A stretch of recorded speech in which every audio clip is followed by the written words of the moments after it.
આ બેનના વાળ તો જો કેવા લાગે છે. એ બેન કે આમાં શું કરાય? મેં કીધું આમાં પ્રોટીન ટ્રીટમેન્ટ કરાય, મસ્ત લાગે, વાળે સારા લાગે ને બે ઝાડુ જેવા વાળ છે.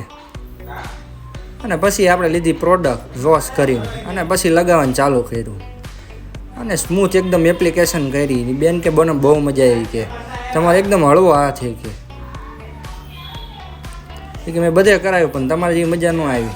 પછી કર્યું આપણે વોશ ને આઈનિંગ કર્યું ફૂલ શાંતિથી એકદમ આઈનિંગ કરીને. મન કે બેન કે કેવા કરે છે વાળ? મેં કહ્યું વાળમાં રિઝલ્ટ તો જોરદાર જ રહે ને મેડમ. અને પછી આપણે આઈનિંગ કર્યું પૂરું, એમને ફાઇનલ લુક આપ્યો વોશ કરી. જો ખાલી લુક આપ્યો ને બેનનું રિએક્શન જુઓ. એ બેને ફૂલ ગમ્યું, બહુ ગમ્યું. એ બેન કે તમારે જેવું મને અત્યારે સુધી રિઝલ્ટ નથી મળ્યું. અને એની સાઇન જુઓ, સોફ્ટનેસ જુઓ. તમારે કરાવો તો આવી જાઓ ધ ડ્રીમ લેડી સલૂનમાં મોરબી.